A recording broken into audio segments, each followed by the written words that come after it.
नमस्कार भक्तगणों, मैं आज गणेश भगवान की कहानी कहने जा रही हूँ।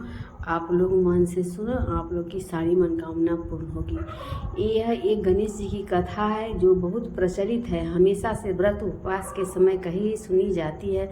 विनायक कथा के रूप में इसे ज़्यादा जाना जाता है। एक बार गणेश जी ने पृथ्वी के मनुष्यों से परीक्षा लेने का विचार किया। वे अपना रूप बदल कर पृथ्वी पर भ्रमण करने लगे। उन्होंने एक बालक का रूप बना लिया। एक हाथ में एक चम्मच में दूध ले लिया और दूसरे हाथ में एक चुटकी चावल ले लिए और गली गली घूमने लगे। साथ ही साथ आवाज़ लगाते चल रहे थे कि कोई मेरे लिए खीर बना दे, कोई मेरे लिए खीर बना दे। कोई भी उन पर ध्यान नहीं दे रहा था, बल्कि लोग उन पर हंस रहे थे। वे लगातार एक गांव के बाद दूसरे गांव इसी तरह चक्कर लगाते हुए पुकारते रहे, पर कोई खीर बनाने के लिए तैयार नहीं हुआ था। सुबह से शाम हो गई थी, गणेश जी लगातार घूमते रहे। एक बुढ़िया थी, शाम के वक्त अपनी झोपड़ी के बाहर बैठी हुई थी। तभी गणेश जी वहाँ से पुकारती हुए निकले कि कोई मेरी खीर बना दे, कोई मेरी खीर बना दे। बुढ़िया बहुत कोमल हृदय वाली स्त्री थी। उसने कहा, बेटा मैं तेरी खीर बना देती हूँ। गणेश जी ने कहा, माई अपने घर में से दूध और चावल लेने के लिए बर्तन ले आओ। बुढ़िया एक कटोरी लेकर आए। जब झोपड़ी से बाहर आई तो गणेश जी ने कहा, अपने घर का सबसे बड़ा बर्तन लेकर आओ। बुढ़िया को थोड़ी झुंझलाहट हुई, पर उसने कहा, चलो बच्चे का मन रख देती हूँ। और अंदर जाकर वह अपने घर से सबसे बड़ा पतीला लेकर बाहर आई।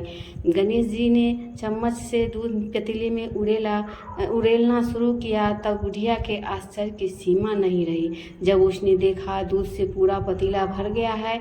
एक के बाद एक वह बर्तन झोपड़ी से बाहर लाती गई और उसमें गणेश जी दूध भरते चले गए। इस तरह से घर के सारे बर्तन दूध से लबालब भर गए। गणेश भगवान ने बुढ़िया से कहा, मैं स्नान करके आता हूँ, तब तक तुम खीर बना लो, मैं वापस आकर खाऊंगा। बुढ़िया ने पूछा, मैं इतनी सारी खीर का क्या करूँगी? इस पर गणपति जी बोले, सारे गाँव को दावत दे दो। बुढ़िया माँ ने बड़े प्यार से मन लगाकर खीर बनाई। खीर की भीनी भीनी मीठी मीठी खुशबू चारों दिशाओं में फैल गई। खीर बनाने के बाद वह हर घर में जाकर खीर खाने का न्योता देने लगी। लोग उस पर हंस रहे थे। बुढ़िया के घर में खाने को दाना नहीं है और यह सारे गांव को खीर खाने की दावत दे रही है। लोगों को कौतूहल हुआ और खीर की खुशबू से लोग खींचे चले आए तो सारा गांव बुढ़िया के घर में इकट्ठा हो गया।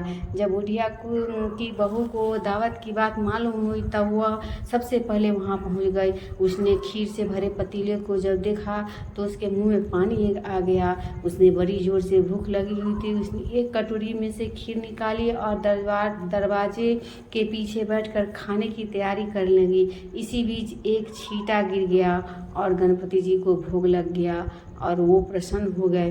अब पूरे गांव को खाने की दावत देकर बुढ़िया वापस अपने घर आई तो उसने देखा बालक वापस आ गया था। बुढ़िया ने कहा, बेटा खीर तैयार है, भोग लगा लो। गणपति जी बोले, माँ भोग तो लग चुका है, मेरा पेट पूरी तरह से भर गया है, मैं तृप्त हूँ, अब तू खा, अपने परिवार और गाँव वाले को खिला।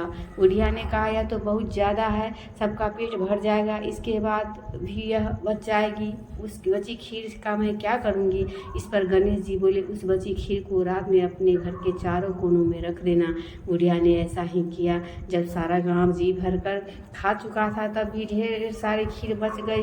उसने उसके पात्रों को अपने घर के चारों तरफ रख दिया। सुबह उठकर उसने क्या देखा, पतीलों में खीर के स्थान पर हीरे जवाहरात और मोती भर गए हैं। वह बहुत खुश हुई, उसकी सारी दरिद्रता दूर हो गई, वह आराम से रहने लगी। उसने गणपति जी का एक भव्य मंदिर बनवाया और साथ में एक बड़ा सा तालाब भी खुदवाया। इस तरह इसका नाम दूर दूर तक प्रसिद्ध हो गया। उस जगह वार्षिक मेले लगने लगे। लोग गणेश जी की प्राप्त करने उस स्थान पर पूजा करने लगे और मान्यताएं मानने के लिए आने लगे। गणेश जी सबकी मनोकामना पूरी करे। बोलो गणेश भगवान की जय, बुढ़िया माई की जय।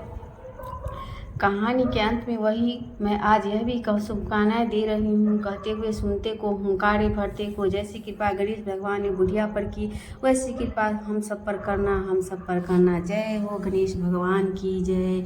जय गणेश जय गणेश जय गणेश देवा माता जय।